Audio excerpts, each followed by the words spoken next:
Gəlin, bugün tarixin ən ağrılı səhifələrindən birinə birlikdə baxaq. Amma bunu bir insanın, bir şairin taleyi üzərindən anlamağa çalışaq. Görək, o dəhşətli repressiya maşını bir səsi necə boğmağa çalışdı, amma o səs əslində necə ölümsüzləşdi. Hər şeyin başladığı dövrə gedirik. Ötən əsrin 30-cu illərinin sonu, Sovet Azərbaycanının o qaranlıq, o zülmət illəri. 1937, 1938. Bax bu 2 il. Bu rəqəmlər Azərbaycan tarixinin yaddaşına sanki qanla yazılıb. Yaxşı, bəs bu qədər qısa bir müddətə hansı dəhşətlər sığışdırıldı? Bilirsiniz, bu repressiyaların ən dəhşətli tərəfi nə idi? Onun amansız məqsədi. Totalitar rejimlər üçün ən böyük təhlükə heç vaxt silah olmur. Ən böyük təhlükə azad düşüncə olur. Hədəf sadəcə insanları fiziki olaraq yox etmək deyildi. Yox. Əsas məqsəd bütöv bir xalqın ruhunu qorxu ilə zəncirləmək, tənqidi düşüncəni kökündən məhv etmək idi. Və minlərlə insan məhz bu ideologiyanın qurbanı oldu. Amma bilirsiniz, ən dərin qaranlıqda belə həmişə bir işıq olur. İndi gəlin hekayəmizin mərkəzinə keçək. Bir qurbandan yox, sənəti ilə bu qaranlığa meydan oxuyan parlaq bir istedaddan danışaq. Bəli, o zülmətin udduğu minlərdən biri də Azərbaycan poeziyasının ən parlaq ulduzlarından biri olan Mikayıl Müşfiq idi. Amma o təkcə şair değildi. O, sanki azadlığın özü idi. Bəs onun yaradıcılığını rejim üçün bu qədər təhlükəli edən nə idi?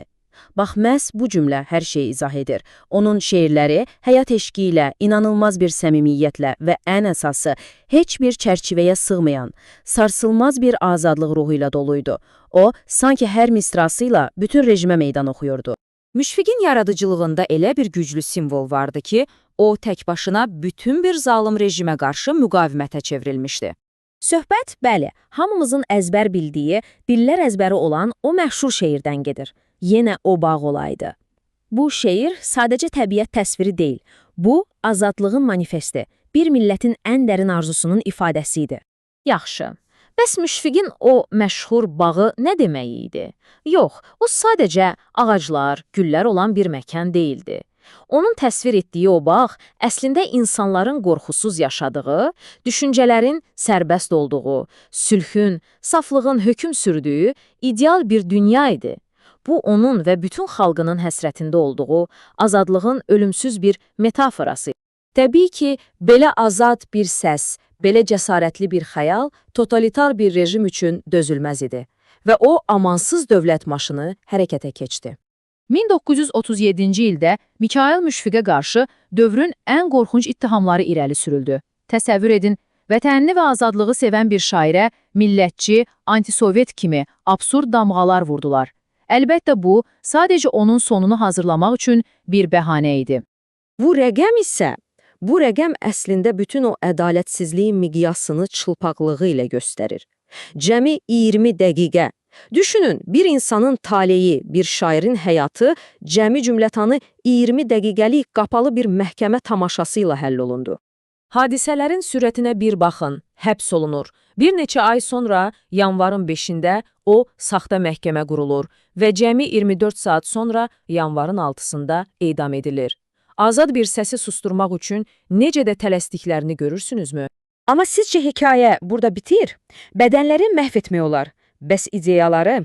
Gəlin indi diqqətimizi onun ölümündən sonraki dövrə, Müşfiqin yaradıcılığının əsl qələbəsinə yönəldək. Baxın, bunu anlamaq çox vacibdir. Müşfiqin edamı təkcə bir insana qarşı yox, ümumiyyətlə azad sözə, sənətə, insanın düşünmə haqqına qarşı törədilmiş bir cinayət idi. Onlar bir şəxsi yox, bir ideyanı öldürmək istəyirdilər. Amma bacara bilmədilər. Bəli, rejim onun həyatına son qoya bildi, lakin onun sözlərini, təsirini məhv edə bilmədi. Müşfiqin ruhu və poeziyası zamana və zülmə qalib gəldi. Bəs bütün bunların bugün bizim üçün əhəmiyyəti nədir? Odur ki, Müşfiqin irsi bizə azadlığın nə qədər kövrək, amma eyni zamanda nə qədər dəyərli olduğunu xatırladır. Onun sözləri bugün də eyni güclə səslənir və bizə mübarizə aparmağa dəyər idealların olduğunu göstərir. Və sonda, gəlin birlikdə düşünək. Necə olur ki, ən qüdrətli tiranlar tarixin qaranlığına gömülür, Amma bir şairin misraları nəsillərdən nəsillərə ötürülərək yaşamağa davam edir. Sözün bu ölümsüz gücünün sirri nədədir görəsən? Bəlkə də cavab elə bu sadə cümlədədir. Çünki fiziki olaraq bir bədəni məhv etmək olar, amma azad bir ruhu onu əsla, heç vaxt susturmaq mümkün deyil.